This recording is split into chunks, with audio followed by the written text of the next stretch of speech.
Hello everyone, and welcome to the Q-Man channel. If you're new here, please consider subscribing and hitting that like button. Today, we are going to be discussing the movie The Book of Eli from 2010. The dusty, post-apocalyptic American landscape serves as the stark backdrop for a journey undertaken by a solitary figure named Eli, a man whose very existence seems forged in the crucible of survival and a deeply held purpose. Eli walks with a quiet intensity, a skill honed, perhaps, by the countless harsh realities he has navigated since the world effectively ended. We observe that his movements possess a practiced economy, reminiscent of the precise choreography one might see in a classic Western, where every action carries weight, suggesting a past involving more than just mere self-preservation. He carries a worn satchel and a significant weapon, a relic of the former world, perhaps. But more importantly, he clutches a book, the object of his pilgrimage. This book, we learn, is the King James Bible, and Eli's singular mission is to take it west, to preserve its contents against a world that has largely forgotten how to read, let alone value such texts. His dedication feels absolute, a faith so profound it acts as both shield and compass in this desolate territory. During his travels, Eli encounters varied pockets of humanity, some trying to rebuild, others reverting to brutish tribalism. In one such settlement, he meets a predatory man named Carnegie, a self-proclaimed leader whose influence stretches across the ravaged plains. Carnegie, played with a menacing theatricality that hints at the over-the-top villains of 1930s cinema, craves control, and he quickly realizes that Eli possesses something he desperately needs: the rumored book. Carnegie's ambition isn't spiritual, it's about dominance, much like a modern-day media mogul wanting to control the narrative. He has a young woman in his employ, Claudia, and her perceptive daughter, Aliu, who watches Eli with an unnerving curiosity. Eli's fight scenes are brutal and swift, lacking any unnecessary flourish, more akin to a seasoned black belt conserving energy than a showman. His proficiency with combat suggests a background steeped in discipline, perhaps military training or the necessary ruthlessness learned in the chaotic early days after the cataclysm. When Carnegie's thugs try to steal the book, Eli dispatches them efficiently, but not before sustaining an injury that temporarily compromises his defenses.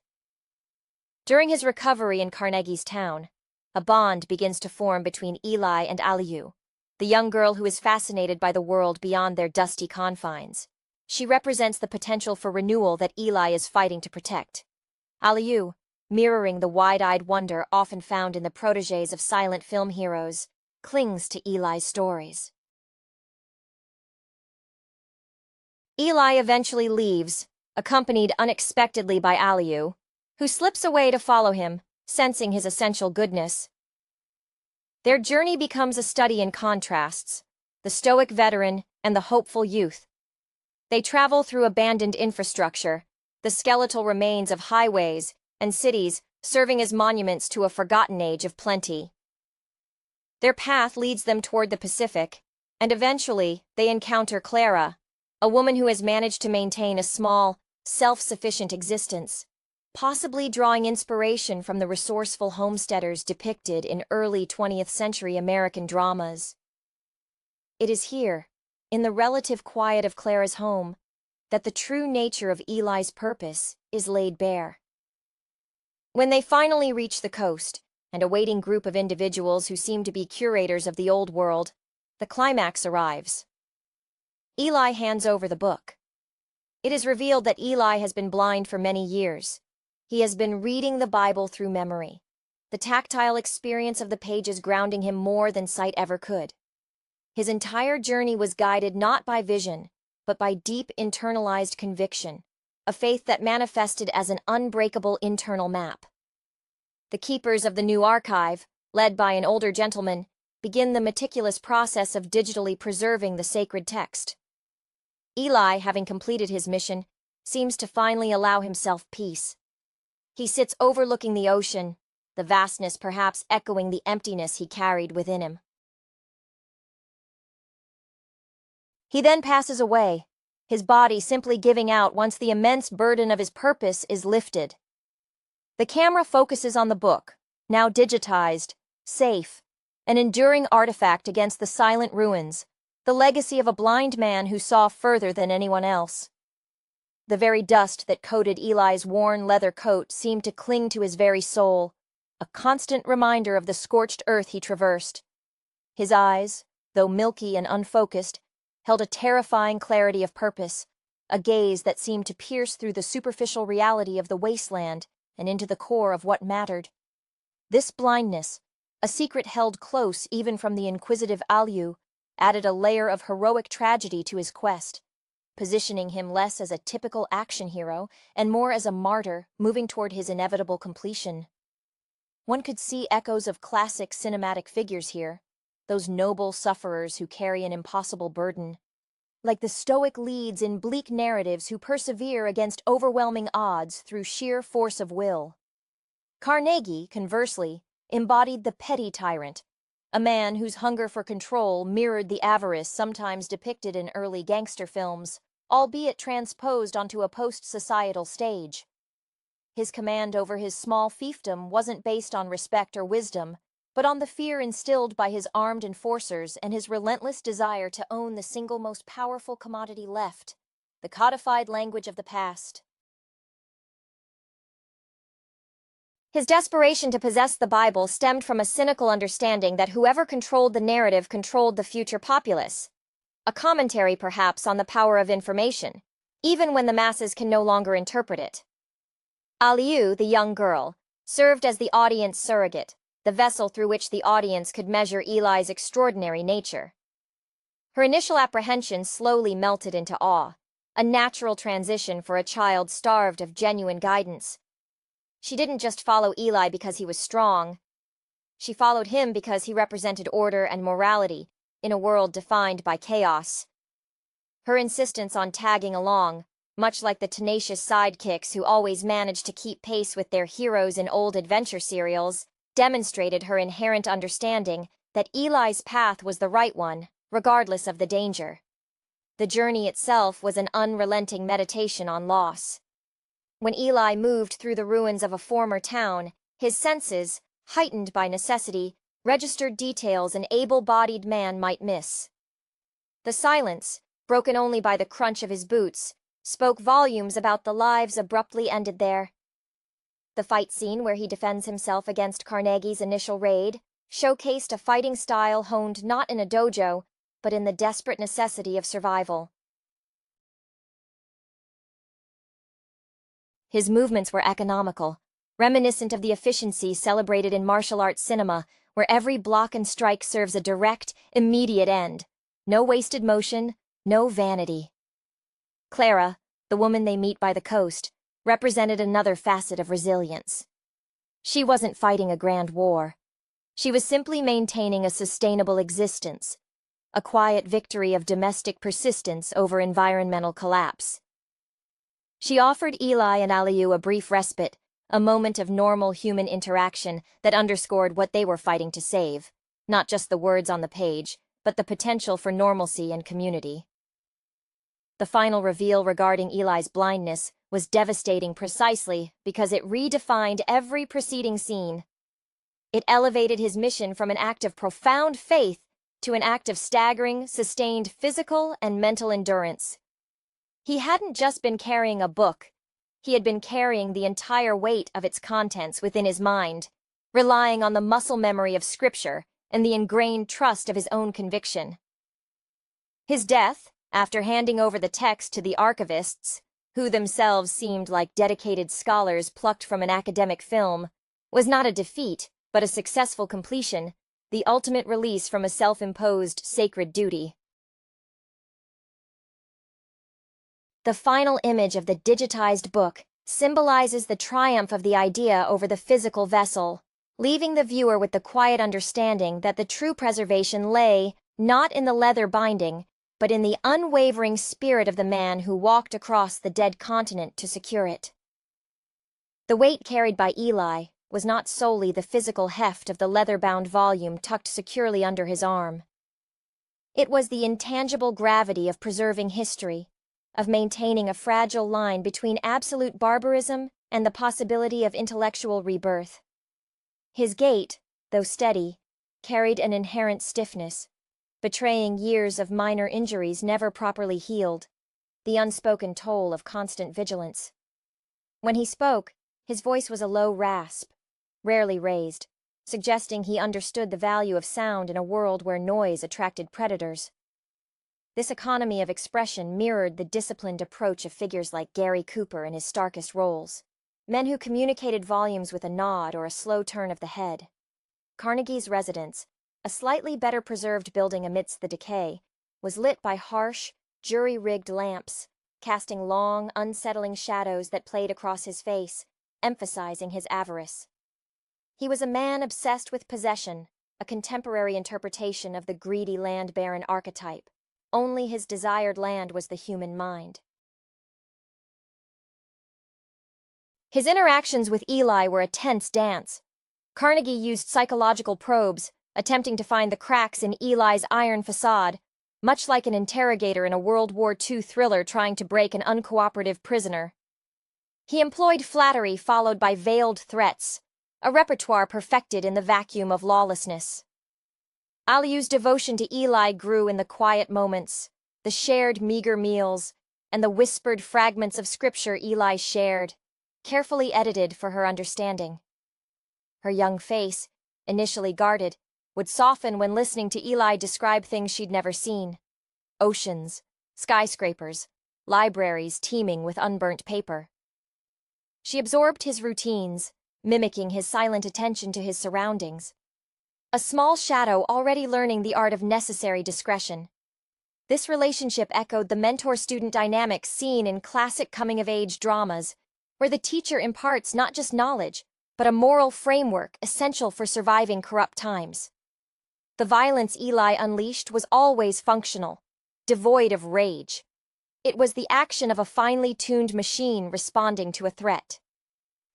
In the confrontation at Carnegie's outpost, his precision suggested an almost superhuman focus, likely derived from a lifetime dedicated to a single, overriding discipline. When he fought, it was almost as if he were moving through a familiar script, his body remembering movements his conscious mind might have otherwise second-guessed. This masterful control contrasted sharply with the panicked, clumsy aggression of Carnegie's hired hands, who fought with the desperation of scavengers rather than the technique of professionals. The final stages of the journey, particularly the moments shared with Aliu as they neared the coast, were tinged with a melancholy Eli couldn't quite hide. He knew his time was limited. Completing the task was his final act of self-negation. The revelation of his blindness fundamentally reframed his existence. He was a conduit, not an interpreter. His faith wasn't just a belief system, it was a navigational system, mapping the world through memory and conviction. The archivists who received the book were portrayed with an almost monastic seriousness, their clean hands and gentle reverence for the object underscoring the sacred nature of their task, suggesting they were the quiet inheritors of civilization, awaiting the delivery of the foundational texts. Eli's subsequent peace by the ocean was the serenity of a soldier finally able to lay down arms, his exhaustion earned over decades of singular, unacknowledged heroism. The subsequent silence that enveloped the coastal area after Eli's passing was profound, a stillness that seemed to absorb the very sound of the lapping waves.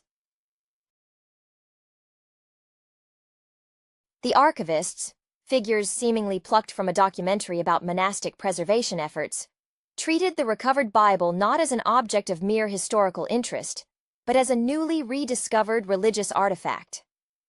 Their meticulous handling of the book, using sterile cloths and specialized lighting to begin the delicate digitization process, spoke volumes about their dedication to safeguarding the remnants of human knowledge against the corrosive influence of time and decay.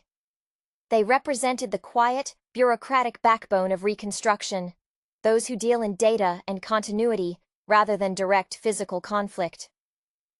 Aliu, standing a respectful distance away, watched the process unfold, her expression a complex tapestry of grief and dawning comprehension. The loss of Eli was acute, but the sight of the sacred text being carefully scanned, its words translated from fragile paper into enduring electronic signals, validated the entire brutal trek. In her young mind, she was witnessing a magic far more intricate than the illusions Carnegie might have peddled. The magic of permanence. She was seeing the tangible fulfillment of Eli's sacrifice, a moment that resonated with the quiet triumph often reserved for the closing scenes of classic adventure tales, where the quest object is finally secured for the good of all. The man overseeing the digitization, his demeanor scholarly and focused, represented the intellectual lineage that Eli had served. He acknowledged Eli's success not with effusive praise, but with a deep, knowing nod, the gesture of one professional recognizing the superlative execution of a highly specialized, near-impossible task. There was an unspoken understanding that Eli's blindness had forced him to internalize the text to such a degree that he became, for a time, a living, mobile iteration of the book itself. A concept perhaps too abstract for the general populace, but perfectly understood by those tasked with its ultimate safeguarding. Aliu's future, now unburdened by the necessity of the pilgrimage but enriched by Eli's mentorship, seemed poised for a different kind of education. She would be raised among these keepers of knowledge, inheriting the responsibility not of carrying the book through danger, but of interpreting and disseminating the lessons it contained. She was the living bridge between the harsh reality of the survival era, embodied by Eli, and the potential future of reasoned society, represented by the archivists. Her journey, initially one of mere companionship, had transformed into an initiation. The legacy was secured not just in the server banks where the words were being stored, but in the mind of the girl who had followed a blind man across a dead land because she intuitively understood the profound importance of the story he carried. The film concludes not on a spectacular battle, but on the quiet, arduous work of rebuilding civilization, one scanned page at a time. The environment surrounding the archiving station itself felt almost antiseptic compared to the relentless grit of the outside world, a bubble of deliberate order carved out of the global entropy. The air hummed softly, not with the wind's threat, but with the low thrum of unseen machinery maintaining the fragile digital sanctuary. The lead archivist, a man whose silver hair and precise movements suggested decades spent hunched over delicate mechanisms, handled the Bible with an almost painful reverence, his actions contrasting sharply with Carnegie's rough, grasping desire for physical possession. This archivist understood that true power lay in access and fidelity, echoing the ethos of early librarians who saw themselves as guardians of textual integrity against censorship and neglect. Aliu stood mesmerized by the screen displaying the digitized text, a crisp, clean rendition of the ancient words. For her, this transformation was a moment of immense emotional release. The physical hardship endured, the fear of Carnegie's men, the constant hunger, it all coalesced into this singular, perfect image of illuminated text. It was as if the harsh realities of their immediate world were momentarily banished by the clarity of the light emanating from the screen.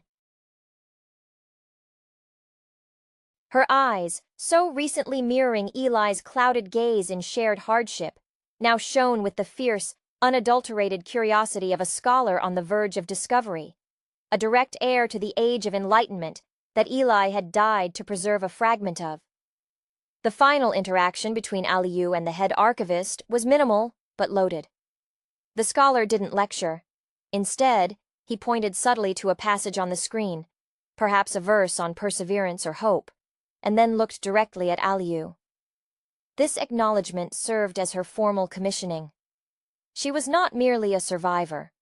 She was the next custodian of the context, the one who would need to remember the why behind the preservation, not just the how.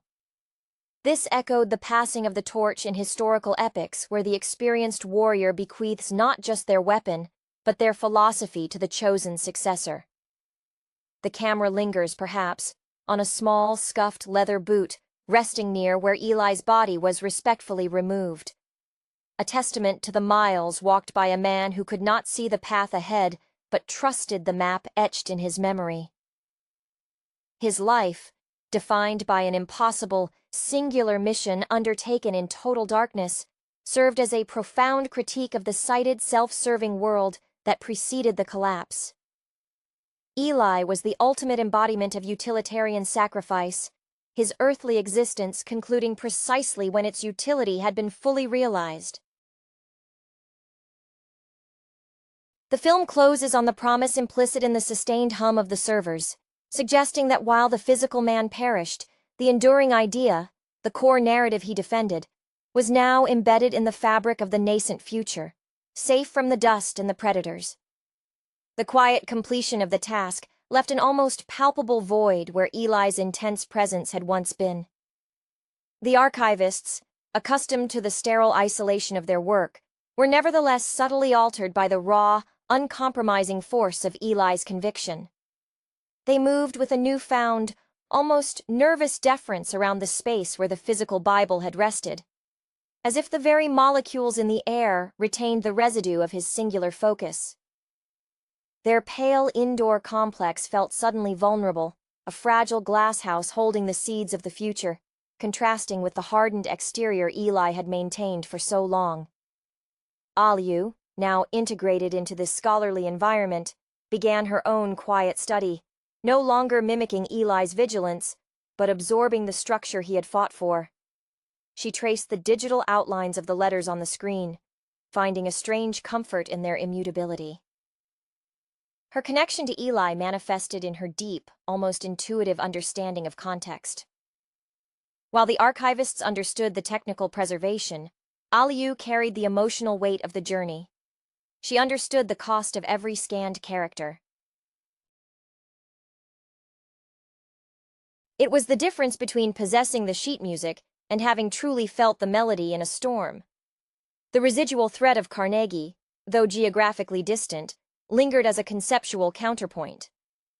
The archivists understood that while Eli had defeated Carnegie's immediate aggression, the hunger for narrative control, the desire to twist and dominate the message, was an ongoing societal malady. They established protocols designed not just for physical security, but for ideological defense, recognizing that the written word, once released from its physical confinement, became susceptible to a new kind of corruption. This mirrors the anxieties surrounding the early printing press, where the mass distribution of texts created both enlightenment and new avenues for propaganda. One particular moment encapsulates this transition. Aliu finds an old, unused notepad in the supply room, its pages clean, waiting for inscription. She hesitates, then picks up a pen, but instead of beginning to write a new story, she sketches a rough, powerful outline of Eli walking into the sunrise, a figure defined by his posture against the desolate horizon. It is a silent acknowledgement that the preservation of the past requires the honoring of the sacrifices made in the present. Her drawing is the first piece of original art created in this new space, a spontaneous burst of human expression sanctioned by the very texts they saved. The narrative arc thus resolves not in a grand societal rebirth, but in the meticulous, often tedious work of custody. Eli's heroism was an explosive event, necessary to deliver the text. Aliu's role, and that of the archivists, is the slow, burning continuation of stewardship. The film ultimately suggests that freedom is not simply winning the fight, but successfully handing over the tools for the next generation to build something enduring, even if that building process begins in silence and the faint glow of a computer monitor. The very existence of the digital archive became, paradoxically, a new kind of vulnerability. The archivists understood that electricity and functioning hardware were as ephemeral in this new world as fresh water or unpolluted soil. Their sanctuary, while secure against blunt physical assault, remained subject to the whims of resource scarcity and technological failure. This knowledge instilled in them a secondary, more urgent task: redundancy. They began the painstaking process of creating secondary backups, utilizing older, more robust forms of storage media, acknowledging that reliance on any single technology was a form of the same hubris that characterized the fallen civilization. Aliyu became instrumental in this phase, her practical knowledge gleaned from traveling with Eli now intersecting with the theoretical framework of the archivists. She possessed an innate understanding of what truly mattered in an emergency, what could be left behind and what absolutely could not.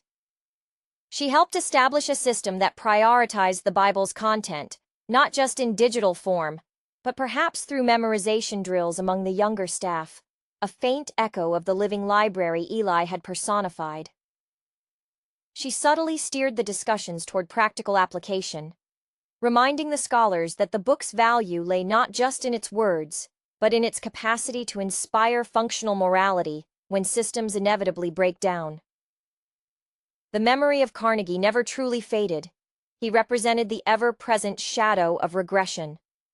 Occasionally, news would filter back to the coast, a raid on a neighboring outpost, a small, brutal power consolidation.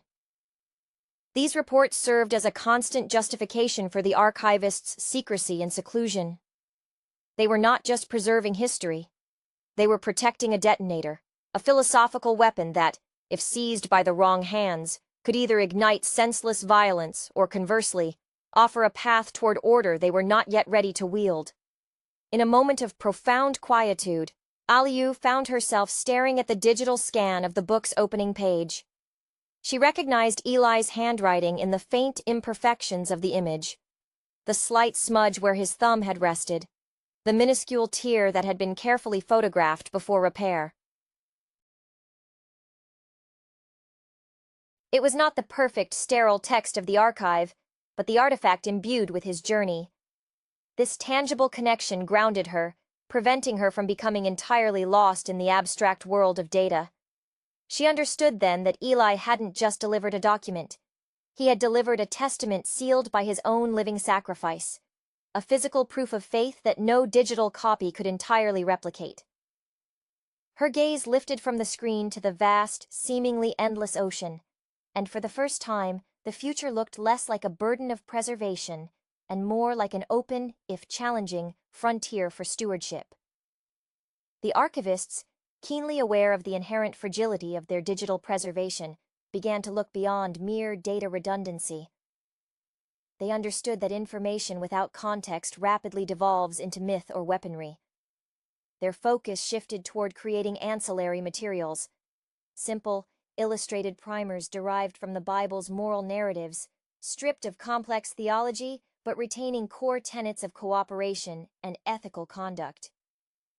This endeavor, guided subtly by Aliyu's practical insights, reflected a cautious optimism, a recognition that the populace needed accessible entry points to civilization's lessons, much like the simple visual aids used in early educational films. Aliyu, growing into a young woman defined by quiet resolve, found herself increasingly drawn to the physical Bible itself, now encased in climate-controlled housing. She would spend hours near it, not reading, but simply observing the texture of the aged paper and the worn spine that had endured the apocalypse clinging to Eli. She realized that Eli's blindness had been a kind of hyper-focus. Unburdened by the visual distractions of the world, his mind had achieved a perfect synergy with the text. She began practicing the act of recitation from memory, whispering verses she had overheard from Eli during their travels, trying to map the language onto her own consciousness as a form of internal fortification against the chaos that still pulsed just beyond their protective walls. The occasional external contact, usually brief and fraught with anxiety, reinforced the necessity of their isolation. Messengers from distant, struggling communities would arrive seeking guidance or supplies. The archivists offered practical aid, seeds, basic medicine, but fiercely guarded the location and nature of their core mission. They had witnessed how easily hope could be weaponized, and they refused to allow the sacred text to become another bargaining chip for petty warlords like Carnegie, whose influence, though diminished, still radiated through the fractured territories.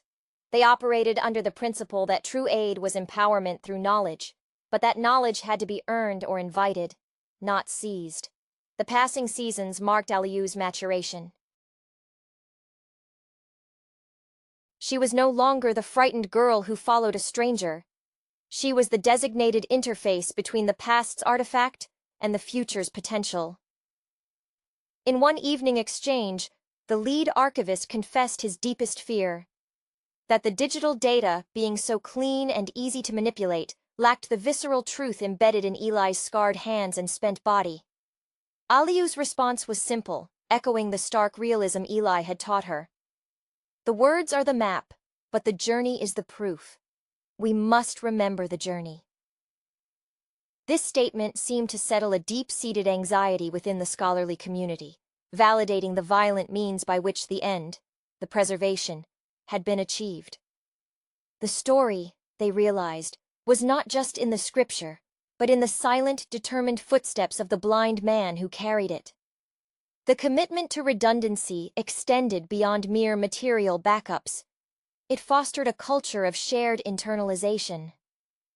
The archivists, recognizing the systemic failure of reliance on singular mediums, instituted a rotation where younger members, including Aliu, were required to memorize significant portions of the text in shifts, making them temporary, walking libraries in case of catastrophic system failure.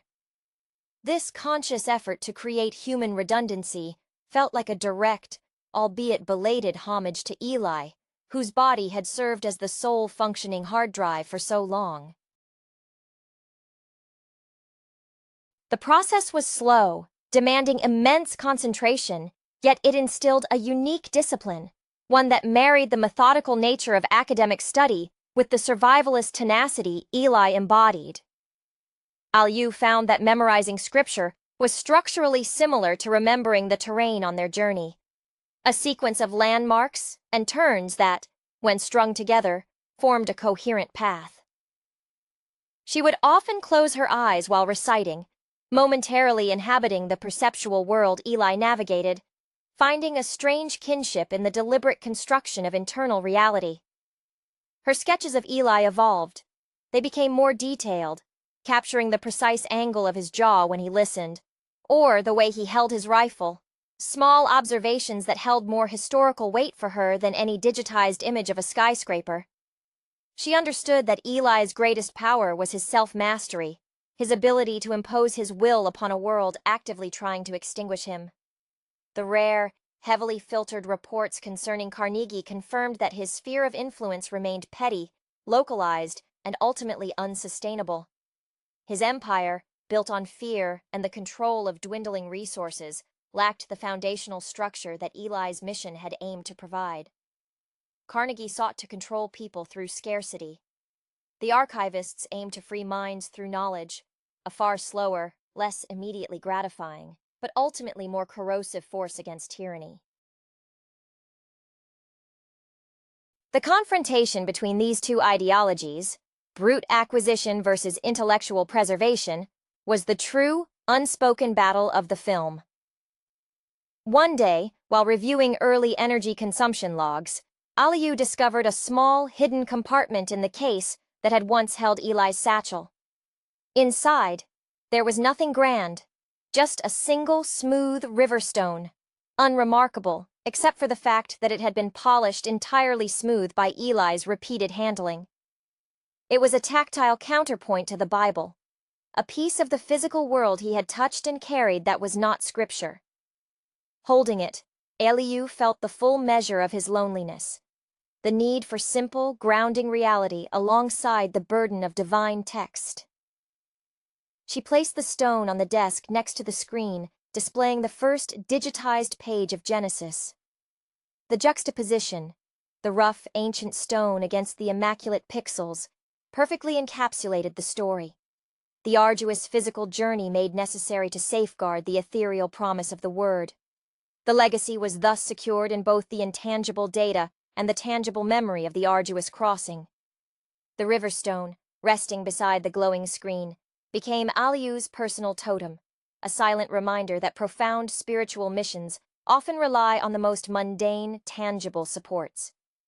She realized that Eli had not been solely a man of faith, but a master pragmatist who understood the necessity of carrying both the scripture and the anchor that kept him tethered to reality.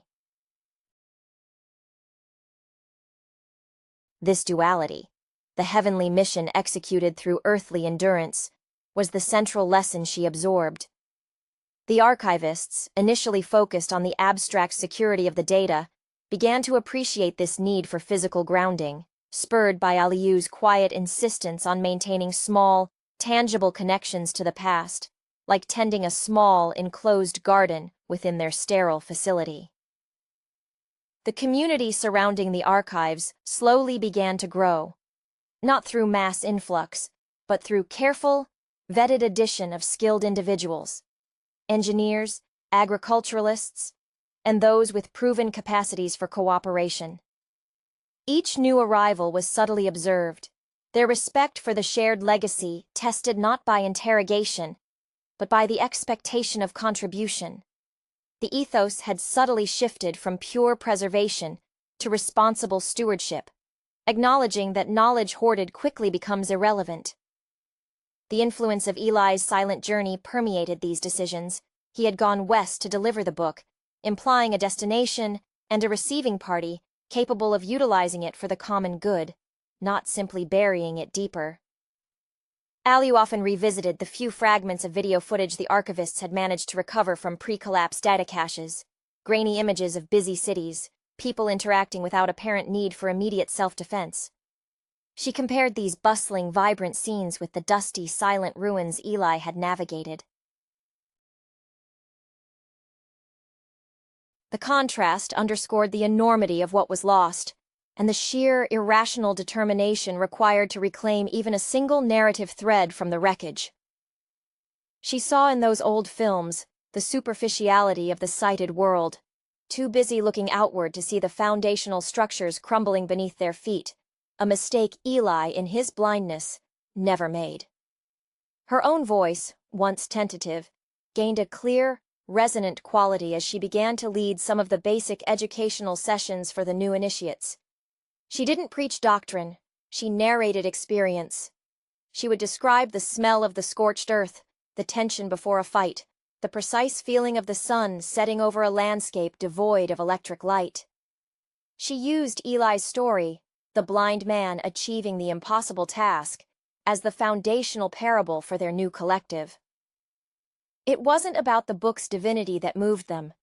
It was about the absolute, unwavering commitment of the human being who carried it across a wasteland. The legacy of Eli was proving more potent than the legacy of the text itself, becoming the living charter for their fragile new beginning.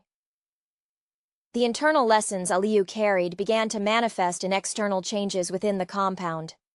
The archivists, initially cloistered and focused solely on digital integrity, started experimenting with more robust, low-tech solutions for long-term cultural preservation, mirroring the redundancy Aliu advocated.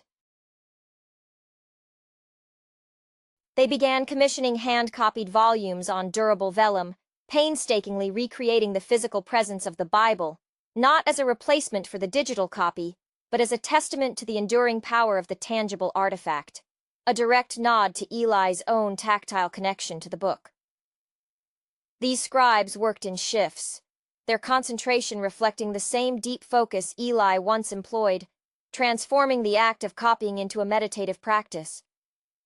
Aliu herself took on the responsibility of vetting external messengers, adopting Eli's almost uncanny ability to read intent beneath superficial pleasantries. She wasn't judging based on weaponry or resources, but on the quality of questions asked. Did they inquire only about salvage technology, or did they express any curiosity about the nature of order, governance, or history? She became adept at steering conversations away from immediate needs towards long-term sustainability, subtly embedding the foundational principles she had learned from Eli's silent example. This required a constant calibration of trust, a tightrope walk between isolation and the imperative to rebuild a functioning society. The memory of the final moments by the ocean, the quiet fading of Eli, was not a source of trauma, but of clarity for Aliu. she often reflected on the paradox. Eli was blind to the world, yet he saw the future more clearly than the sighted society that preceded the collapse. This realization solidified her own path. She understood that true sight in their world was not about retina function, but about moral orientation. She started using Eli's journey, the how he survived, as the basis for teaching resilience, focusing not on fighting skills, but on mental fortitude and the discipline of purpose. The aging lead archivist, observing Aliu's development, confessed to her one evening that the digitization process had revealed an unexpected truth. Some passages, due to Eli's frequent handling, were barely legible, smudged by what must have been sweat or the grit of the road. These imperfections, these signs of human struggle embedded in the text, were the most precious data points. They confirmed the physical reality of the faith carried. They weren't just saving the word. They were saving the record of a monumental human pilgrimage undertaken to deliver it. This shared appreciation of Eli's sacrifice cemented the fusion of the archival mission and the moral lesson of the journey, ensuring that the story of the blind man walking west would be taught alongside the doctrine he protected. The act of preserving Eli's faint, smudged thumbprints on the vellum became a cornerstone of the archive's philosophy. It transformed the work from a purely technical endeavor into a profoundly humanistic one. The scribes began deliberately maintaining the imperfections, using a subtle, non-invasive scanning technique to capture the textual residue of Eli's passage, the slight abrasion where he might have gripped the binding too tightly during a stressful moment, the nearly invisible water stain from a brief coastal storm. These marks were catalogued with the same rigor as the original calligraphy, understood now as the secondary text, the narrative of sacrifice underpinning the primary text of Scripture. Aliu, now the undisputed inheritor of Eli's spirit, insisted that the new hand-copied volumes explicitly reference these journey marks. In the introductory epigraph of the first completed volume, she had inscribed a single, powerful sentence: "Here lies the word, and the measure of the man who carried it through the dark." This was her quiet, defiant answer to Carnegie's legacy, a declaration that the cost of the message was as vital as the message itself. Her presence among the scholars brought a necessary grit. She often moved through the climate-controlled vaults carrying a sturdy, functional toolkit, ready to repair anything from a temperamental generator to a faulty scanner, always ready to shift from scholar to survivor in an instant. The concept of the journey itself became integrated into their communal rhythm. Work shifts were structured around simulated hardships, periods of intentional low light to foster reliance on memory, or strict rations observed to honor the constant scarcity Eli endured. These exercises were not about glorifying suffering, but about building cognitive resilience, ensuring that the future generations raised within the archive could withstand a disruption without reverting to the chaotic individualism that had defined the preceding era. They were actively training not just historians, but spiritual survivalists. The shadow of Carnegie, meanwhile, began to recede into historical footnote, his petty tyranny proving incapable of sustaining itself against the forces of inevitable decay and poor planning. Rumors suggested his compound had dissolved into infighting, his authority splintering as quickly as his resource stockpiles dwindled. His failure was instructive. The attempt to control the future through coercion and possession, rather than through shared vision and foundational principle, was doomed to self-combust. As Aliu stood watching the archival team complete the first physical replica, the ink deep and steady on the creamy vellum, she felt a profound sense of completion that was bittersweet. The external journey was over. The internal one, the lifelong work of embedding wisdom into the cultural fabric, had just begun. She touched the smooth river stone one last time before tucking it safely into the pocket of her utilitarian gray uniform, a uniform that blended the austerity of the scholar with the readiness of the traveler. The light filtering into the room was no longer harsh, but diffused and consistent, the light of sustained purpose, earned by the sacrifice of a blind man who walked toward an unseen horizon. The meticulous creation of the hand-copied volumes, now a central ritual, demanded not only skill, but a kind of ethical commitment from the scribes, who were beginning to understand that every deliberate stroke of the quill was an act of resistance against amnesia. They adopted a near monastic silence during their work, their breathing synchronized with the faint, rhythmic scratch of nib on parchment. This focused environment started to foster a unique kind of internal dialogue within Aliyu. She found herself conversing with Eli in the quiet spaces between sentences, arguing subtle points of interpretation or praising his unflinching commitment to the route. This silent companionship kept his presence vital, preventing his heroism from becoming mere historical abstraction. Aliyu's own physical bearing subtly shifted to reflect this double legacy. The youthful tension that had marked her flight from Carnegie's grasp softened into the poised alertness of a seasoned guardian. She moved with an economy of motion Eli would have respected. No wasted gestures, every decision deliberate. Her hands, once small and tentative, now possessed the calloused resilience of someone who had learned the hard mathematics of survival, even as she oversaw the preservation of abstract thought. Her eyes, which had seen the devastation firsthand, held a depth that made the young initiates instinctively look to her for guidance on matters of principle, not just logistics. The decision to include the journey marks, the imperfections, in the master copies, became a subtle act of institutional rebellion against the sterile perfectionism of the technological age that had preceded the collapse. It was a philosophical declaration that truth is found not in the flawless ideal, but in the flawed reality of its delivery. The archivists, initially resistant to deliberately introducing error, began to see the beauty in the tangible evidence of human cost. They realized that Eli's blindness had forced the physical world onto the text, making the abstract sacred into the concrete perilous. One evening, while cataloging salvaged materials, tools, discarded personal effects from the ruins, Aliyu found a small, tarnished metal locket, empty inside. It was clearly worthless in terms of practical survival or data storage, yet she felt an inexplicable pull toward it. She recognized the cheap, mass-produced metal as something from the before times, a symbol of casual, unearned sentimentality. She placed the locket next to the riverstone and Eli's digitized footprint on the screen. The contrast was stark.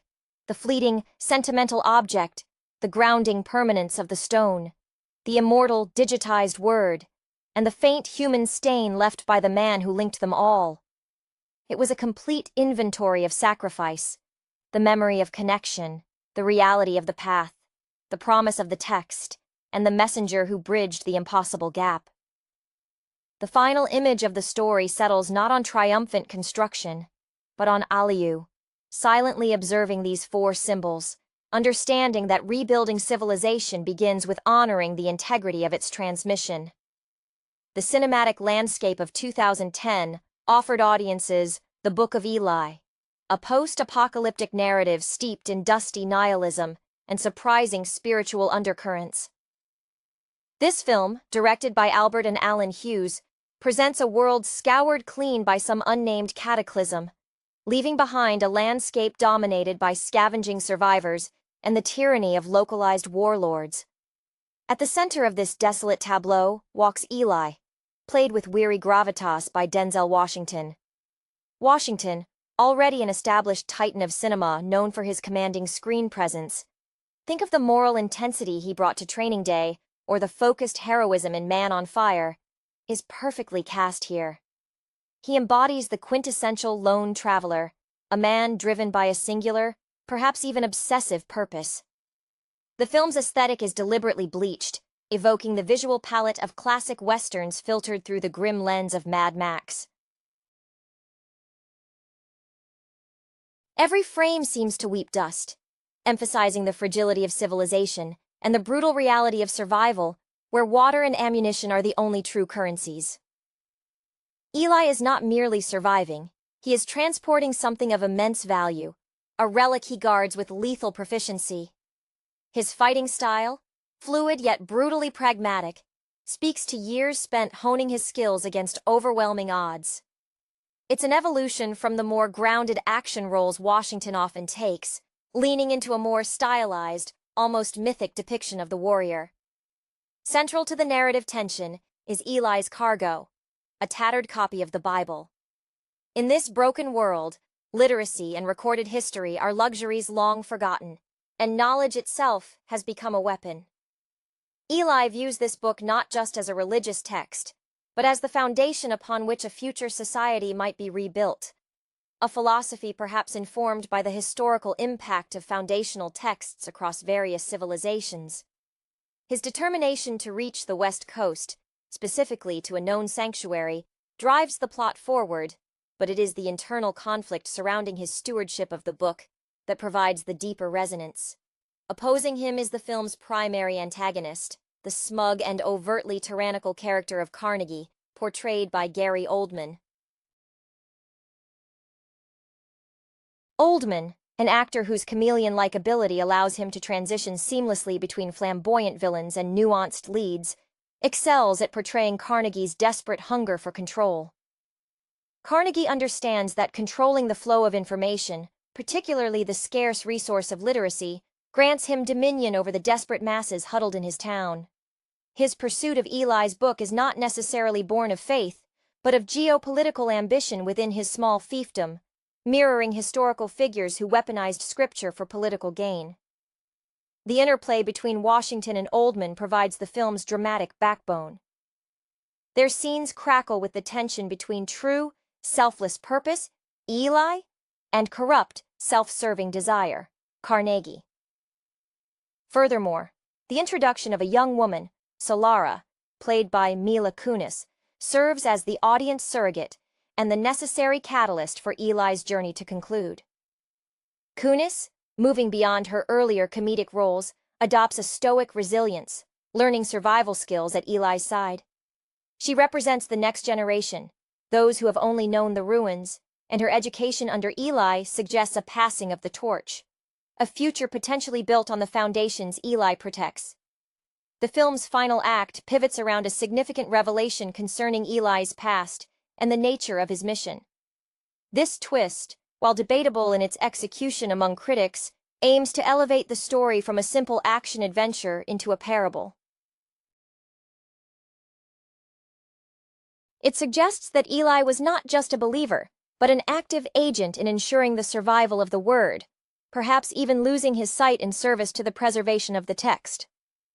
This elevates his journey to near mythological status, akin to figures in ancient epics who undertake impossible quests bearing sacred objects. Ultimately, the Book of Eli functions best not as a hard sci-fi piece, but as a modern Western infused with themes of faith, cultural preservation, and the inherent human need for meaning when all tangible structures have collapsed. The Hughes brothers craft a visually arresting experience where the stark beauty of the wasteland constantly reminds the viewer of what has been lost, while Eli's unwavering gait offers a sliver of hope for what might, eventually, be regained. The emotional register of the Book of Eli is one of profound isolation, a sense of utter loneliness clinging to the edges of every interaction. Eli is defined by his discipline, a self-imposed austerity that strips away all non-essential human connection. We see glimpses of the cost of this dedication, moments where the weight of his responsibility seems unbearable. Yet he presses on, fueled by a devotion that borders on the ascetic. This dedication is subtly contrasted with Solara's burgeoning need for connection and community. Her initial naivete, the way she eyes Eli's efficiency with a mixture of awe and terror, highlights the vast generational gulf created by the societal collapse. She is learning to replace softness with steel, a necessary, if tragic, maturation process in this environment. The cinematography plays a crucial role in externalizing this emotional landscape. The overuse of desaturated colors isn't merely a stylistic choice. It reflects the emotional desiccation of the survivors.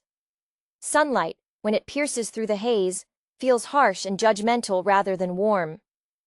This visual language is highly reminiscent of films like The Road, where survival is a grim, unromantic burden, though Eli's narrative incorporates a redemptive spiritual dimension that The Road eschewed. Carnegie's domain, conversely, is depicted with a superficial sense of order, overlaying profound spiritual bankruptcy. His attempts to control the populace through carefully curated scarcity, controlling food, water, and the ability to read, show a deep cynicism about human nature. Oldman plays this cynicism with a sneering intelligence. Carnegie doesn't just want power, he wants the narrative of power. His frustration when Eli refuses to bend is palpable, suggesting that Eli's quiet certainty is a profound insult to Carnegie's manufactured authority. The action sequences themselves are imbued with a sense of desperate necessity rather than spectacle. When Eli fights, it is economical. Every blow is meant to end the confrontation quickly, because wasted energy or time could mean death miles down the road. Washington's physicality here speaks to a man who has made peace with violence as a tool of ministry, not pleasure. This is not the kinetic thrill of a blockbuster hero. It is the grim necessity of a holy warrior carrying out a vital, dangerous errand across enemy territory. The journey towards the final destination, a place Eli believes holds the means to restore societal order through shared texts, is fraught with symbolic weight. The landscape itself acts as a constant antagonist: the heat, the bandits, the constant threat of betrayal. Each step is a testament to the enduring power of belief, even when external evidence suggests hope is illogical. The film ultimately suggests that true power in a collapsed world lies not in weapons or resources, but in the intangible things that give life meaning and direction: ideals, history, and shared narrative, all embodied by the physical book Eli protects. His pilgrimage is less a physical trek and more a spiritual endurance trial designed to prove the text's ultimate worth. The core emotional struggle of Eli is the burden of soul custodianship. Denzel Washington skillfully conveys this immense pressure not through overt displays of anguish, but through the deep-set exhaustion around his eyes and the deliberate economy of his movements. He carries the weight of collective memory, a responsibility that isolates him from forming natural bonds. This contrasts sharply with Solara's youthful openness, which she attempts to mask with tough guy posturing learned in Carnegie's Dangerous Town. Mila Kunis excels at portraying this internal conflict, the yearning for belonging warring with the ingrained survivalist instinct to trust no one outside her immediate sphere. When she witnesses Eli's meticulous care for the book, an object she initially views as just another commodity, her curiosity begins to crack the shell of her cynicism. Carnegie's emotional landscape is one of chronic dissatisfaction, masquerading as absolute control. Gary Oldman utilizes his characteristic ability to find the pathetic core within the monstrous. Carnegie is terrified of being irrelevant in the New World Order, and his fixation on possessing the Bible stems from a desire to write the rules of the future, thus solidifying his present reign. His attempts to coerce Eli often devolve into petulant rage when faced with true, unshakable conviction, suggesting that his material power has made him intellectually brittle. He cannot comprehend dedication that does not serve his ego or immediate gain. The narrative's visual language further heightens the emotional stakes. The infrequent moments of genuine human interaction are often tinged with suspicion or transactional necessity. When Eli shares meager supplies or offers rare assistance, these acts are startling precisely because they defy the established rules of the wasteland. They serve as fleeting reminders of the humanity that once existed, making the subsequent return to violence or isolation all the more poignant. The sound design, too, emphasizes this isolation. The constant whisper of wind, the crunch of dry earth underfoot, punctuated only by sudden, explosive bursts of gunfire, creating an auditory environment where silence is the most precious and fleeting commodity.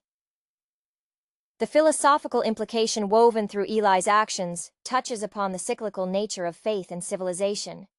Is he restoring a lost faith, or is he merely seeding the ground for the next inevitable collapse? The film leaves this ambiguous, but Eli's actions suggest a belief in the inherent redemptive quality of knowledge, regardless of the recipient's current moral state. His commitment to the mission, even when blinded and physically broken near the journey's end, elevates his character beyond that of a mere courier to an avatar of enduring purpose. The final act, revealing the extent of his personal sacrifice, frames his journey not as an endeavor undertaken by a sighted man seeking a destination, but as a predetermined act of faith carried out by a man whose eyes were already fixed on a higher plane of understanding. The genius of the film's structure lies in how it utilizes the Western archetype to explore spiritual endurance. Eli is the archetypal gunfighter riding into a corrupt town, but his arsenal is scripture, and his ultimate confrontation is less about a shootout and more about proving the necessity of his sacred burden. The slow burn pacing, occasionally interrupted by sharp, visceral violence, mirrors the arduous trek across an unforgiving physical and moral terrain. Unlike many modern action heroes who fight for vengeance or personal gain, Eli fights solely for the abstract future represented by the book's dissemination. This detachment from personal stake makes his heroism feel almost alien in the gritty context of the apocalypse. The landscape itself functions as a character, a silent witness to human degradation. The stark, bleached vistas recall the emptiness of Cormac McCarthy's prose, yet unlike McCarthy's unwavering bleakness, the Book of Eli always holds the faintest glimmer of the possibility of renewal. This visual dichotomy, the dead world versus the living, driving purpose of Eli, is what prevents the film from succumbing entirely to despair. When Eli finally reaches the designated repository of knowledge in San Francisco, the visual shift is palpable. The presence of other guardians and the quiet reverence of the environment contrast sharply with the dusty chaos he has just navigated, suggesting that true sanctuary requires rigorous dedication and sacrifice to attain. The film offers a compelling commentary on the weaponization of belief. Carnegie's desire to control the Bible illustrates a recurrent historical pattern. Those in power fear unfiltered truth. He wants a manageable version of divinity that supports his earthly tyranny.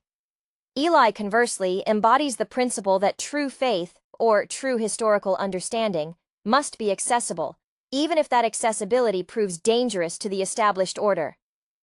His final act of dictation, ensuring the words survive in a standardized, preserved format, is the ultimate denial of Carnegie's goal of monopolizing meaning.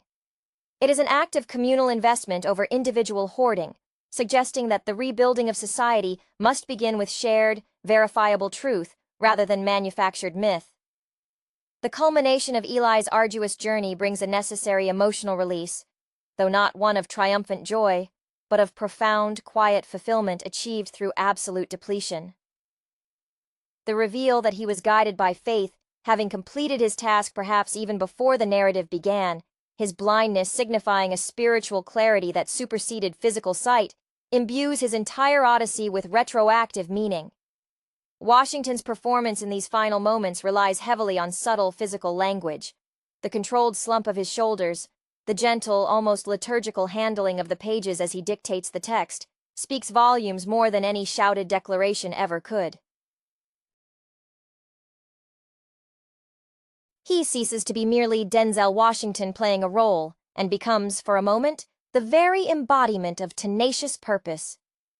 Solara's emergence as the inheritor of this mission marks the true success of the endeavor. Her grief over Eli's passing is genuine, devoid of the immediate cynicism that characterized her earlier life. She mourns the loss of a mentor, but more importantly, she internalizes the magnitude of the trust placed in her. The final shot focusing on her determined step forward, now carrying the protective mantle Eli bore, suggests that the cycle of preservation will continue. Her journey from a girl seeking immediate safety to a young woman accepting immense responsibility mirrors the foundational narrative of many religious and philosophical traditions, the call to carry forward an essential truth into uncertain futures. The thematic resonance is strengthened by the contrast between the preserved knowledge and the world that rejected it. The final sanctuary is clean, organized, and quiet, almost unnervingly so, suggesting that the price of preserving knowledge involves a withdrawal from the messy vitality of everyday life. This raises a crucial question for the viewer. Is this preserved truth enough to reignite civilization? Or does the act of safeguarding it often require a detachment from the very world it is meant to save? The film leans toward the former, suggesting that before rebuilding can occur, the blueprints must survive the fire. Ultimately, the Book of Eli functions as a modern morality play, disguised in the grime of dystopian action. It is a testament to the enduring power of narrative itself. How stories, whether scripture, history, or legend, are the last things to die when infrastructure fails. The performances of Washington and Oldman anchor this lofty ambition in gritty, believable human conflict, ensuring that the final spiritual payoff feels earned through visceral, physical struggle rather than mere exposition. The film leaves the audience contemplating not just what they would fight to save, but what they would willingly die to protect, even if they could never fully witness the result of their sacrifice. The deliberate contrast between Eli's internalized spiritual quest and the external, messy reality of the apocalypse serves as the film's constant dramatic friction. This dynamic is what elevates the film beyond a straightforward chase narrative. Eli's commitment to the physical act of preservation, the careful turning of pages, the slow, methodical walk, is a radical act of faith in a world that values only immediate, tangible returns, like bullets or clean water. His adherence to a rigid personal code speaks to a profound belief in order outside the chaos, a mental fortress built from the very words he carries. Carnegie's world, conversely, is characterized by theatricality masking rot. Oldman plays him as a man who understands optics more than substance. His need for the book is a desperate grasp at legitimacy. He desires to be seen as a divinely sanctioned ruler, not just a brute with a large gang. The emotional undercurrent in Carnegie's scenes is one of acute fear. Fear of being exposed as ordinary. Fear of a world where his manufactured authority means nothing against a man who genuinely believes in something beyond immediate survival. This is the classic drama of the tyrant versus the prophet, played out in the dust. Mila Kunis's Solara undergoes the most emotionally complex transformation. Initially driven by self-preservation and a fleeting desire to escape the banality of Carnegie's rule, her exposure to Eli's selfless devotion acts as a slow-burn conversion. We witness her shedding the harshness necessary for survival in Carnegie's town, replacing it with a tentative, growing sense of purpose. The quiet moments where she observes Eli, perhaps watching him clean his weapon with the same intensity he shows his book, are crucial. They illustrate the transmission of values across a broken generation. Her eventual willingness to take on the mission without the certainty of reward underscores that Eli succeeded not just in saving the book, but in implanting the idea of sacrifice for the abstract good. The influence of classic Hollywood westerns, particularly the lone rider archetype often inhabited by actors like John Wayne, is filtered through a lens of existential dread. Eli shares the Western hero's stoicism and martial skill, but his motivation is wholly spiritual, not about settling land or protecting a vulnerable town from bandits. His violence, though stylized and effective, is always depicted as a taxing necessity, a means to protect the means of cultural resurrection. This infusion of deep spiritual purpose into the familiar framework of the Western creates a uniquely American apocalyptic narrative, one concerned not just with the end of civilization, but with the fundamental texts that might justify its beginning again. The film's visual language consistently reinforces the theme of scarcity versus abundance, not merely of physical resources, but of spiritual clarity. The oppressive heat and washed-out color palette serve as a constant environmental reminder of the cost of the past cataclysm. Within this visual desolation, Eli moves with the focused intensity of a religious devotee on a pilgrimage, his actions imbued with ritualistic significance. The way he checks his supplies, the measured pace of his steps, all suggest that his physical survival is secondary to the success of his primary task. This level of unwavering commitment is rarely seen outside of roles requiring extreme mental fortitude, such as Washington's performance in the morally ambiguous spaces he often occupied. Carnegie and his thugs represent the antithesis of this dedication. Their existence is defined by consumption, consuming resources, consuming the subservience of others. Oldman masterfully plays the desperation lurking beneath Carnegie's bluster. His anger when Eli resists is not merely the frustration of a thwarted boss. It is the terror of an ego confronted by something impervious to material coercion. Carnegie's world is noisy, desperate, and ultimately unsustainable because it lacks any internal guiding principle beyond base greed. He requires the book to validate his tyranny, demonstrating the historical truth that those who seek absolute control often need the divine or the historical mandate to legitimize their earthly power grab. Solara's presence is vital because she acts as the emotional conduit through which the audience can process Eli's severe discipline. Her gradual shift from observing a powerful survivor to admiring a dedicated missionary is the film's most satisfying character arc. When she learns from Eli, it is not just about setting snares or evading patrols. It is about understanding the value of something that cannot be bartered or stolen. Her adoption of Eli's mantle at the end signifies that hope in this broken world is not dependent on the original messenger, but on the successful transfer of the core ideal, that some things are worth walking through fire for. The final reveal regarding Eli's sight transforms the entire narrative from a quest into a predestined fulfillment. If he was already blind, every dangerous encounter, every lethal defense of the book, was executed on faith, guided by an internal map or an external calling that transcended sensory input. This elevates the film's genre status. It is not merely action-adventure set in the future, but a modern fable about the necessary suffering required to safeguard foundational truths against the entropy of ignorance and power lust. The enduring power of the Book of Eli rests on this precise balance, the gritty, tangible struggle for survival set against the intangible, eternal weight of the written word.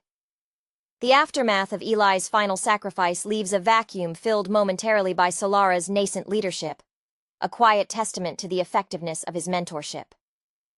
The transition from the grizzled, solitary protector to the young, earnest custodian is handled with a delicate touch, avoiding melodrama in favor of stoic continuation. Solara inherits not just the physical burden of the book, but the immense psychological weight of being the gatekeeper to communal memory. Her first actions, tentative yet resolute, are deeply informed by Eli's example, a focus on methodical preservation over immediate confrontation. This shift in focus underscores a key philosophical underpinning of the film. The rebuilding of a world requires prioritizing the blueprint over the immediate construction materials. The environment of the final sanctuary, the quiet library overlooking the Pacific, is deliberately sterile, almost monastic.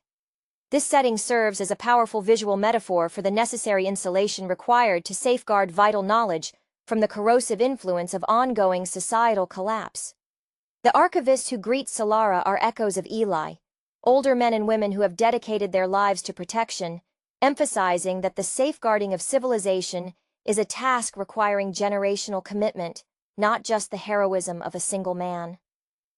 Their reverence for the physical act of reading and transcription suggests a profound understanding of history's lessons. That unchecked decay of information leads inevitably back to the state of Carnegie's lawless fiefdom. The emotional weight shifts entirely to Solara's shoulders. Having witnessed Eli's uncompromising path, her journey is now one of internalizing that dedication, while navigating the social complexities of a fledgling community. Will she maintain Eli's austerity, or will the inherent human need for connection temper the severity of his mission? The film smartly leaves this open-ended, suggesting that the next phase of civilization will require balancing the preservation of truth with the practicalities of human interaction.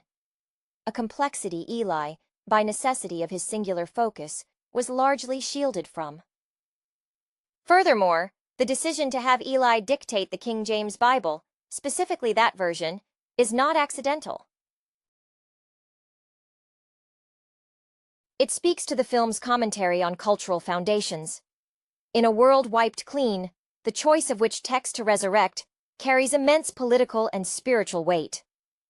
By ensuring the standardized, familiar text survives, Eli ensures a baseline for shared cultural reference, something essential for any widespread societal reunification.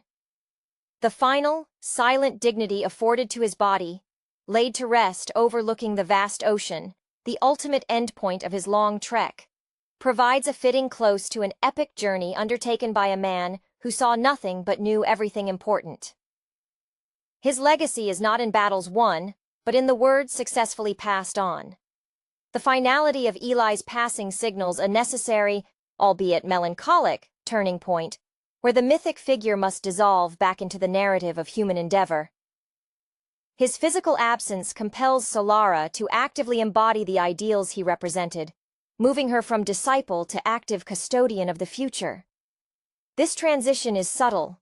There is no grand pronouncement, only the quiet resumption of the task. She understands that the greatest tribute to Eli is not mourning his martyrdom, but ensuring that the dangerous, difficult work of dissemination continues. The emotional resonance of the ending is thus focused on continuity, rather than closure. The archivists at the sanctuary act as necessary narrative foils to Carnegie's destructive vision. They represent a civilization that chose preservation through withdrawal, a necessary path when the surrounding world is actively hostile. Their existence validates Eli's decades-long struggle. They prove that a safe harbor for foundational knowledge was achievable, albeit at the cost of isolation from the general populace. Their reserved demeanor reflects years spent guarding fragile truths, suggesting that wisdom often requires silence and patience, virtues antithetical to the loud tyranny Eli and Carnegie fought over. The commentary on literacy achieved its peak through the contrast between the illuminated, cared-for pages in the vault and the scorched, brittle remnants Eli carried. This speaks to the difference between institutionalized knowledge and lived, dangerous conviction. Eli risked everything for the physical object, demonstrating that commitment must precede institutionalization. The archivists, possessing the means to print and distribute, rely on the groundwork laid by Eli's perilous journey. It suggests a two-stage process for societal revival. First, the solitary, uncompromising sacrifice to save the core truth, and second, the collective, organized effort to integrate that truth back into the human stream. Washington's career trajectory, marked by his ability to portray characters grappling with deep moral ambiguity or unwavering conviction, such as his work in historical dramas or intense thrillers, provides the necessary grounding for Eli's near-messianic role.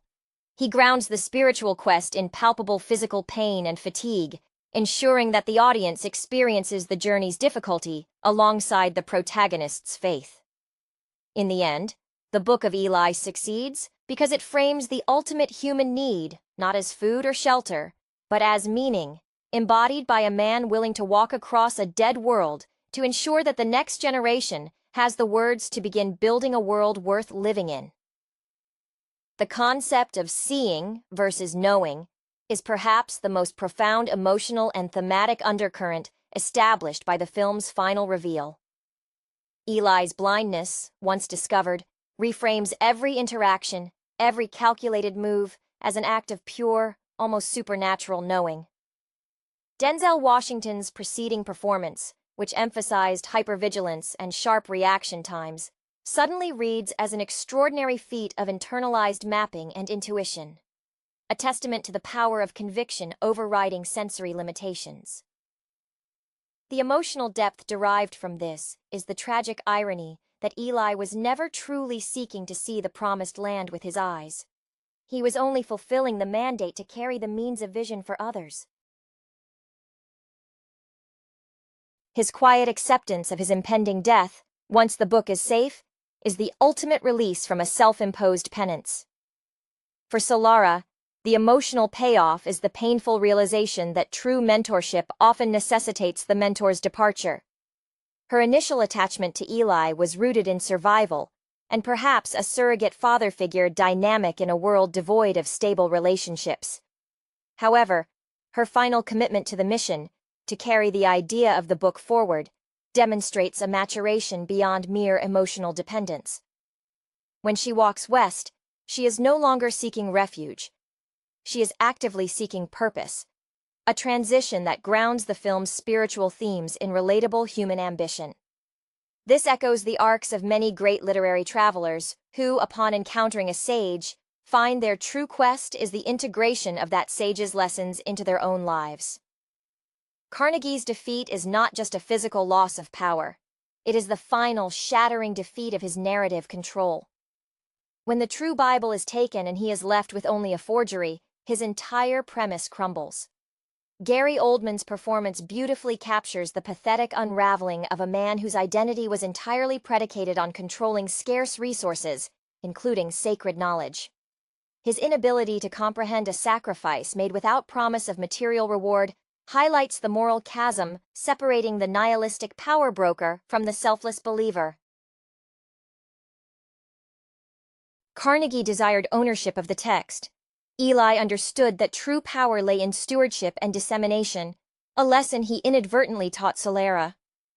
The overarching narrative structure deliberately mimics religious allegory, a choice that elevates the movie above standard dystopian fare. The journey itself becomes a passion narrative. The environment is the wilderness, the enemies are temptations and obstacles, and the reward is not earthly dominion, but the preservation of immortal truth. The final dedication scene, where the words are transcribed for posterity, is depicted with a near-sacred solemnity, suggesting that the only thing capable of surviving utter societal breakdown is the written word itself, provided someone is willing to bleed for its survival. This film, therefore, functions as a powerful meditation on cultural inheritance, arguing that the most essential acts of heroism are often those that secure the legacy for those who will never know the name of the hero who accomplished them. The pervasive sense of moral clarity that Eli embodies stands in stark relief against the morally gray, desperate landscape that surrounds him.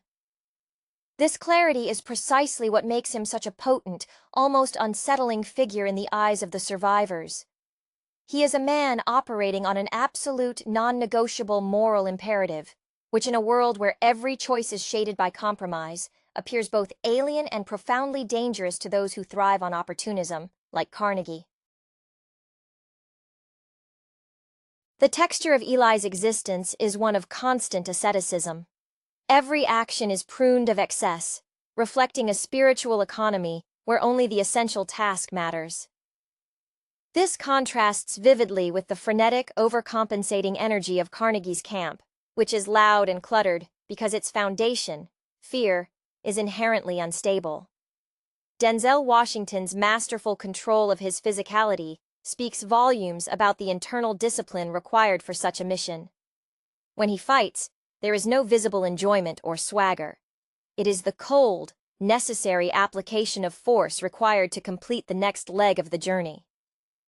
This echoes the dedication required of actors who commit fully to physically demanding roles, while maintaining an intellectual or spiritual center, such as Washington's focused intensity in military or law enforcement roles.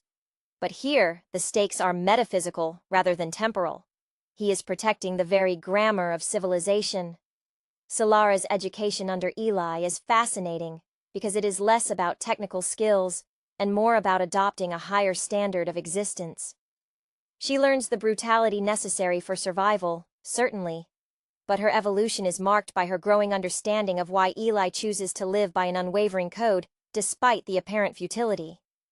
Her curiosity about the book shifts from, "What is it?" to, "Why is it worth dying for?"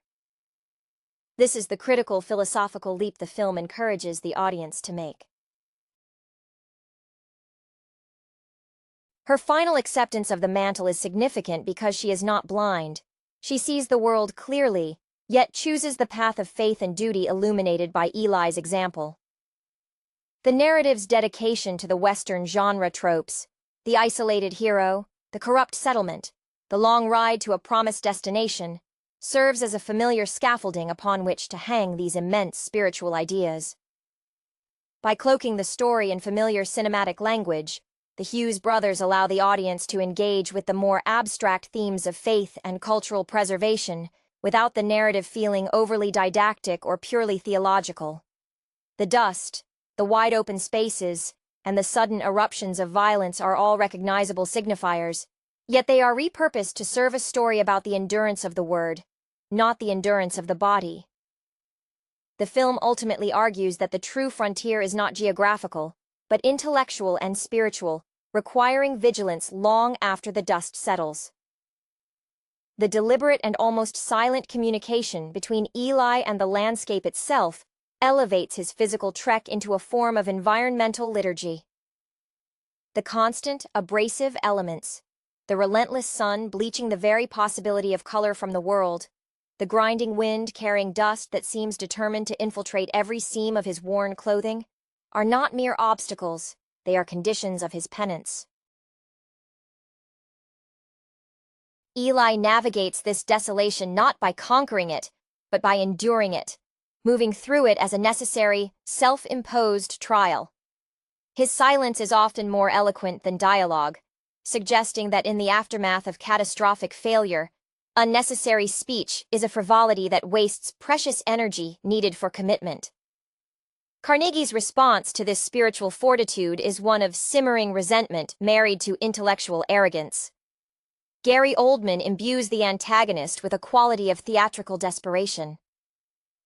He is perpetually acting the part of the successful warlord, needing the audience, his captured populace, to believe in his absolute dominion. His rage when Eli refuses his offers is rooted in the understanding that Eli possesses something utterly immune to bribery or threat, authentic meaning. Carnegie's desire to print his own version of the Bible, to make the divine narrative compliant with his rule, reveals his deep insecurity. A man who controls everything physical fears the invisible power of an uncontrollable idea more than any rival gang. Solara's growth represents the film's primary emotional bridge to the future. She begins as a creature of instinct, her alliances forged purely on perceived immediate advantage. Yet, witnessing Eli's unwavering, selfless adherence to a task that offers him no tangible reward, neither wealth nor lasting companionship, forces her to reassess the definition of value. Her awe transitions from his fighting skill to his fidelity. When she finally touches the book, it is not with the covetousness of Carnegie, but with the tentative respect of someone touching a sacred relic, indicating that the seed of abstract belief has successfully taken root in her pragmatic spirit. The film's visual palette, predominantly rendered in shades of sepia, slate gray, and dried blood orange, functions as a sustained metaphor for emotional famine. The few instances where color breaks through, the vibrant green of the protected crops near the sanctuary, the stark blue of the ocean at the end, are presented as profound, almost miraculous intrusions upon the norm.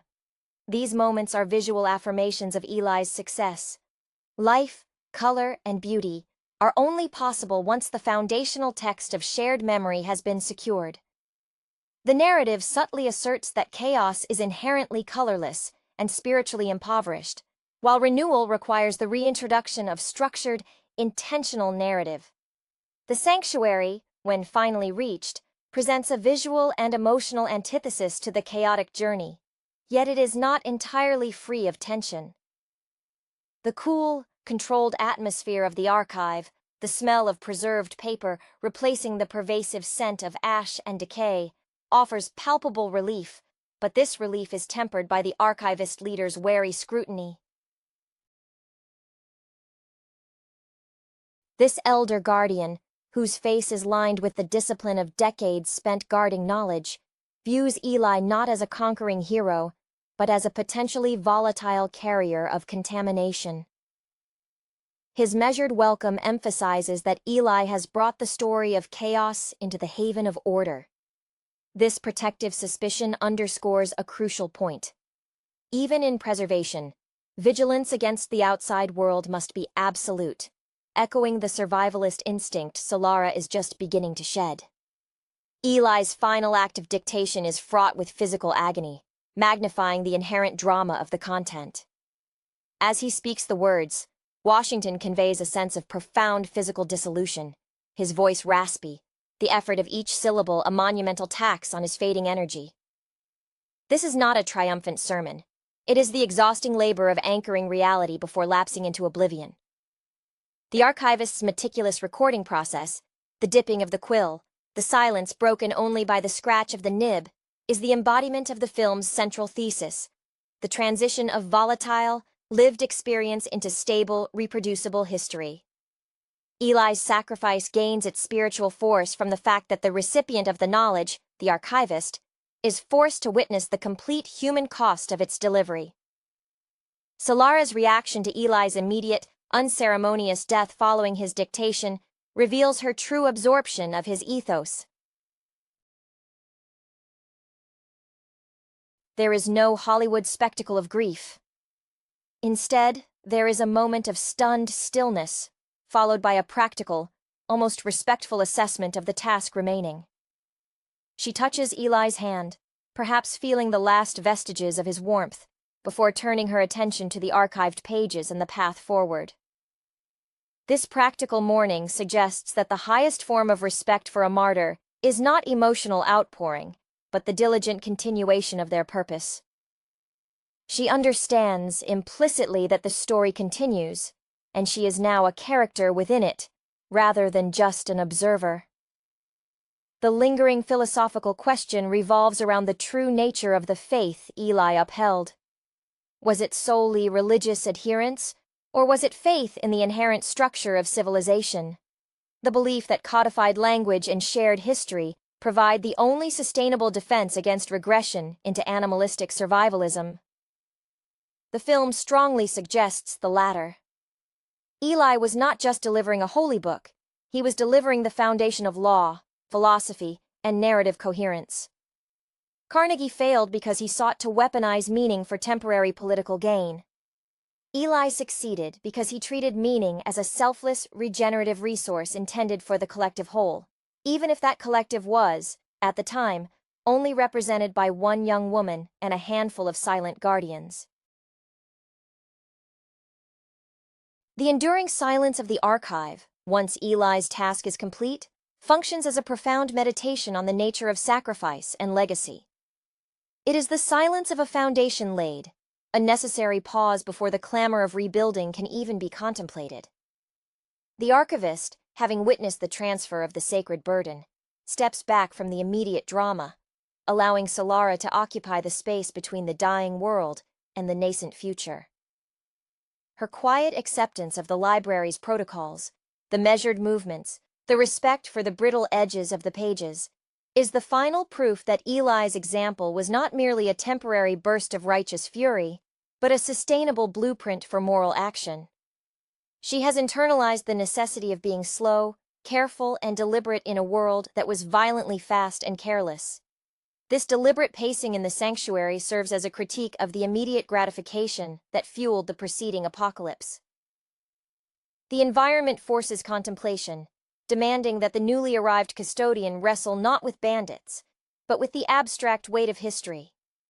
The preserved books, arrayed on the shelves, are not inert objects. They are latent technologies waiting for a literate populace to activate them. Solara's connection to these volumes, now that the immediate physical danger has passed, is purely intellectual and ethical, representing the true long-term victory over Carnegie, who only understood books as blunt instruments of control. The film ultimately frames heroism not as the ability to kill effectively, but as the capacity to persevere in an unglamorous, thankless task that benefits a future generation. Eli asked for no recognition, demanded no reward beyond the completion of his trek, and his final reward was simply release. This stark refusal of self-aggrandizement is what makes his character so spiritually potent within the bleak landscape. He is the antithesis of the modern action hero who requires narrative acknowledgement for his struggles. In the Book of Eli, the reward is the continuation of the story itself, a narrative assured by Solara's steadfast presence amidst the quiet shelves, ready to learn the next chapter of stewardship required to guide humanity back from the brink of self-erasure. Hello everyone, and welcome to the Q-Man channel. If you're new here, please consider subscribing and hitting that like button. Today, we are going to be discussing the movie The Book of Eli from 2010. The dusty, post-apocalyptic American landscape serves as the stark backdrop for a journey undertaken by a solitary figure named Eli, a man whose very existence seems forged in the crucible of survival and a deeply held purpose. Eli walks with a quiet intensity, a skill honed, perhaps, by the countless harsh realities he has navigated since the world effectively ended. We observe that his movements possess a practiced economy, reminiscent of the precise choreography one might see in a classic Western, where every action carries weight, suggesting a past involving more than just mere self-preservation. He carries a worn satchel and a significant weapon, a relic of the former world perhaps, but more importantly, he clutches a book, the object of his pilgrimage. This book, we learn, is the King James Bible, and Eli's singular mission is to take it west, to preserve its contents against a world that has largely forgotten how to read, let alone value such texts. His dedication feels absolute, a faith so profound it acts as both shield and compass in this desolate territory. During his travels, Eli encounters varied pockets of humanity, some trying to rebuild, others reverting to brutish tribalism. In one such settlement, he meets a predatory man named Carnegie, a self-proclaimed leader whose influence stretches across the ravaged plains. Carnegie, played with a menacing theatricality that hints at the over-the-top villains of 1930s cinema, craves control, and he quickly realizes that Eli possesses something he desperately needs: the rumored book. Carnegie's ambition isn't spiritual, it's about dominance, much like a modern-day media mogul wanting to control the narrative. He has a young woman in his employ, Claudia, and her perceptive daughter, Aliu, who watches Eli with an unnerving curiosity.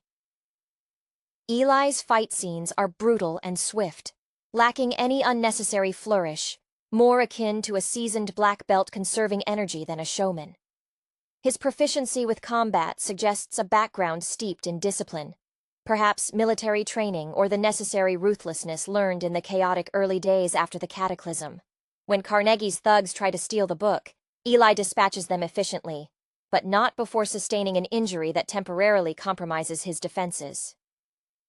During his recovery in Carnegie's town, a bond begins to form between Eli and Aliu, the young girl who is fascinated by the world beyond their dusty confines. She represents the potential for renewal that Eli is fighting to protect. Aliu, mirroring the wide-eyed wonder often found in the protégés of silent film heroes, clings to Eli's stories. Eli eventually leaves, accompanied unexpectedly by Aliu, who slips away to follow him, sensing his essential goodness. Their journey becomes a study in contrasts, the stoic veteran and the hopeful youth.